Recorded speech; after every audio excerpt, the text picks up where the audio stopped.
Adani Group companies are continuing to face backlash after a report from Hindenburg Research. 24 जनवरी को Hindenburg की report आते ही Adani group ने इसका खंडन कर दिया था। A major short seller, Hindenburg Research.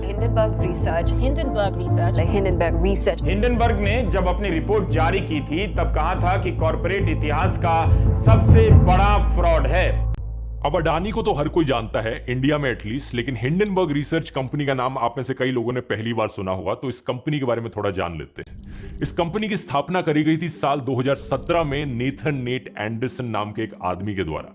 यह आदमी प्रोफेशन से एक चार्टेड फाइनेंशियल एनालिस्ट और चार्टेड ऑल्टरनेटिव इन्वेस्टमेंट एनालिस्ट है।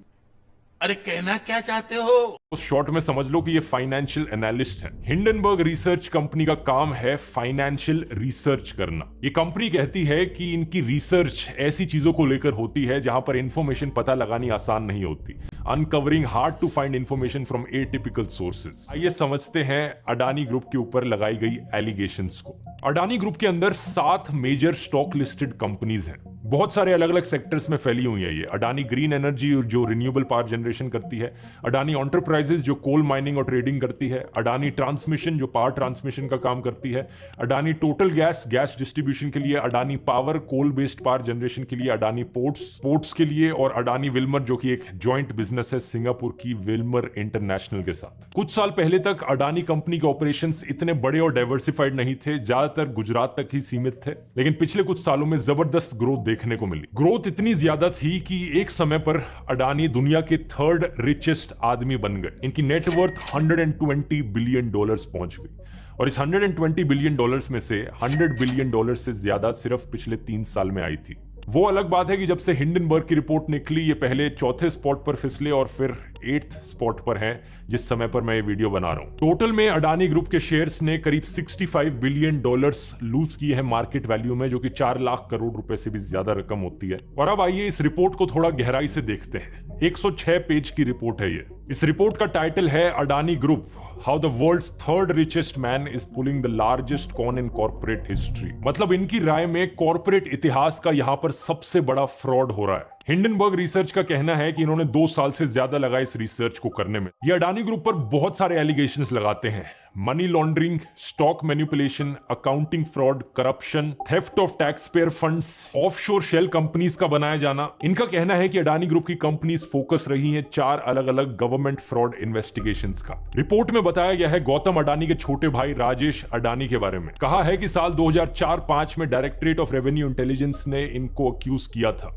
एलिजिडली ये 2 बार अरेस्ट किए जा चुके हैं फॉर्जरी और टैक्स फ्रॉड के लिए, और बाद में इन्हें एज मैनेजिंग डायरेक्टर प्रमोट किया गया अडानी ग्रुप का। अगला आरोप लगा है गौतम अडानी के brother in law Sameer Vora पर। कहा है एलिजिडली कि डायमंड ट्रेडिंग स्कैम के रिंग लीडर थे। इन्हें बाद में प्रमोट किया गया as the executive director Adani Australia division के लिए। फिर आरोप लगा है गौतम अडानी के बड़े भाई विनोद अडानी पर कि एलिजिडली इन्होंने अलग अलग देशों में जाकर ऑफशोर शेल कंपनीज बनाई और मनी लॉन्ड्रिंग की इन्होंने एलिजिडली। रिपोर्ट में लिखा गया है कि हिंडनबर्ग ने 38 ऑफशोर शेल कंपनीज आइडेंटिफाई करी मॉरिशस देश में, जिसे विनोद अडानी या उनके क्लोज एसोसिएट्स के द्वारा कंट्रोल किया जाता है, और कई और टैक्स हेवंस जैसे कि कैरिबियन आइलैंड्स में इनकी कंपनीज देखी गई। ये कहते हैं कि कई ऐसी शेल कंपनीज है जिनकी कोई वेबसाइट तक नहीं है, कुछ की वेबसाइट है तो उन पर सिर्फ स्टॉक फोटोज लगा रखी है, कोई एम्प्लॉयज नहीं है उन कंपनीज के, कोई ढंग का एड्रेस तक नहीं है। हिंडनबर्ग ने कहा है कि इन्होंने कई आरटीआई एप्लीकेशंस भी फाइल करी थी सेबी के साथ, ये पता लगाने के लिए कि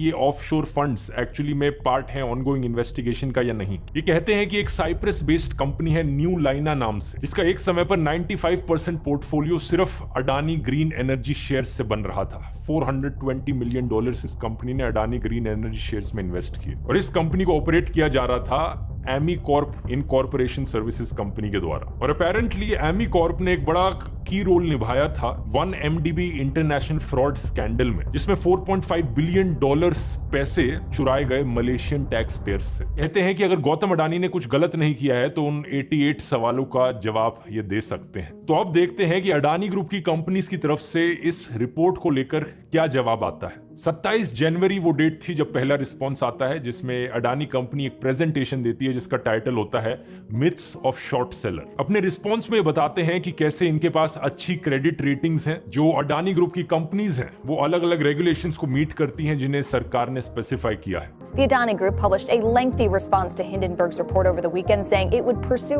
remedies to protect investors before all appropriate authorities. इससे करीब 2 दिन पहले 25 जनवरी को अडानी ग्रुप के जो CFO हैं, उन्होंने कहा कि ये जो रिपोर्ट की टाइमिंग है वो बताती है कि यहाँ पर कुछ गलत इंटेंशन है इस रिपोर्ट को निकालने के पीछे।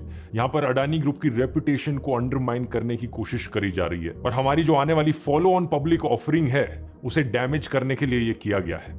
The timing of the report's publication clearly betrays a brazen, malified intention to undermine Adani Group's reputation with the principal objective of damaging the upcoming follow-on public offering from Adani Enterprise. 26 जनवरी को जो group के head legal हैं वो धमकी देते हैं Hindenburg को कि वो लीगल एक्शन लेंगे और रिस्पांस में हिंडनबर्ग रिसर्च कंपनी कहती है कि ब्रिंग इट ऑन, जो लीगल एक्शन लेना है लो। अब इससे पहले कई कंपनीज पर इन्होंने आरोप लगाए और शॉर्ट सेलिंग करी, जैसे कि Nikola, Wins Finance, Genius Brands, China Metal Resources Utilization. कुल मिला के 2017 से जब से कंपनी बनी है कम से कम 16 अलग अलग कंपनीज पर आरोप लगाए जा चुके हैं और उनकी शॉर्ट सेलिंग करी गई है। इन सारे केसेस में हिंडनबर्ग ने कोई ना कोई फ्रॉड या स्कैम होने का आरोप लगाया और फिर जाकर शॉर्ट सेलिंग करी। एक ब्लूमबर्ग रिपोर्ट हमें बताती है कि करीब 30 कंपनीज जिन्हें हिंडनबर्ग ने टारगेट किया है, ऑन एवरेज अगले ही दिन रिपोर्ट आने के बाद वो 15% डाउन चली गई उनका स्टॉक और अगले 6 महीने में ऑन एवरेज 26% उनका स्टॉक डाउन गया है। तो ट्रैक रिकॉर्ड देखा जाए काफी अच्छा है हिंडनबर्ग कंपनी का। जिस कंपनी को हिंडनबर्ग ने टारगेट किया उनमें से कई कंपनीज का स्टॉक नीचे क्रैश कर गया और कईयों पर फिर इन्वेस्टिगेशंस भी कराई गई। अडानी के केस में हम नहीं जानते कि एग्जैक्टली कितना ज्यादा शॉर्ट सेल किया है हिंडनबर्ग ने, हो सकता है आने वाले टाइम में हमें पता चले। अपनी टाइमलाइन पर हम वापस आए तो 29 जनवरी को अडानी के द्वारा एक और रिस्पॉन्स आता है। हिंडनबर्ग की 106 पेज की रिपोर्ट का काउंटर किया जाता है 413 पेजेस के द्वारा। अडानी ग्रुप अपनी रिपोर्ट निकालता है इस हिंडनबर्ग की रिपोर्ट को काउंटर करने के लिए। ये कहते हैं कि सेलेक्टिव और मैनिपुलेटिव प्रेजेंटेशन की गई है पब्लिक डोमेन में एक फॉल्स नैरेटिव बिठाने के लिए। साथ ही साथ ये कहते हैं कि यहां पर इंडियन इंस्टीट्यूशंस को अंडरमाइन किया जा रहा है और ये इंडिया पर एक अटैक है।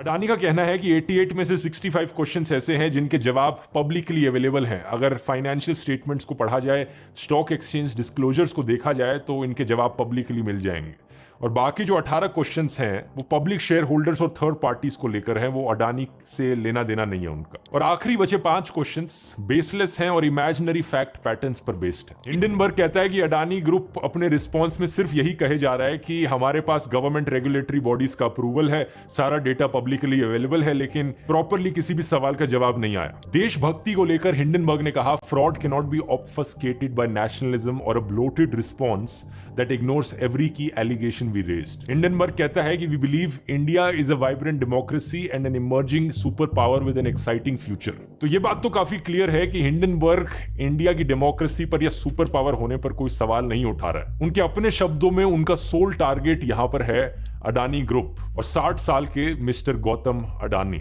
ओवरऑल देखा जाए तो हिंडनबर्ग इतना कॉन्फिडेंट है अपनी एलिगेशंस को लेकर कि इन्होंने अपनी रिपोर्ट के चौथे पॉइंट में ही कहा है, अगर हमारी सारी इन्वेस्टिगेशंस को इग्नोर भी कर दो जो हमने इस रिपोर्ट में बताया है और अडानी ग्रुप की 7 की कंपनीज के फाइनेंशियल्स को अगर सिर्फ फेस वैल्यू पर लो तो भी ये 85% ओवर वैल्यूड है। अडानी ग्रुप की कंपनीज के लिए मुश्किलें बढ़ रही हैं। 3 बड़े अपडेट्स। पहला, फोर्ब्स ने अक्यूज किया है अडानी को कि इन्होंने अपने ही शेयर्स खुद से खरीदे अपना स्टॉक प्राइस बढ़ाने के लिए। दूसरा, क्रेडिट स्विस एक बहुत बड़ा इन्वेस्टमेंट बैंक है, स्विट्जरलैंड में बेस्ड है। इन्होंने कहा है कि अब से ये अडानी की बॉन्ड्स को एज अ कोलैटरल नहीं एक्सेप्ट करेंगे अगर कोई भी लोन लिया जाता है इस बैंक से। बेसिकली क्रेडिट स्विस ने 0 लेंडिंग वैल्यू असाइन कर दी है अडानी ग्रुप की बॉन्ड्स को। इसके बाद यही चीज कही सिटी ग्रुप की वेल्थ यूनिट ने भी। और तीसरा, अडानी ग्रुप ने अपने एफपीओ को कैंसिल कर दिया। इन्होंने कहा कि इनका शेयर प्राइस इतना फ्लक्चुएट कर रहा था कि मॉरल ग्राउंड्स पर इन्होंने अपने एफपीओ को कैंसिल कर दिया। कुल मिला के जो टोटल लॉसेस अडानी ग्रुप की कंपनीज को अब देखने को मिल रहे हैं वो $86 बिलियन के हो चुके हैं। एक चीज तो पक्की है दोस्तों,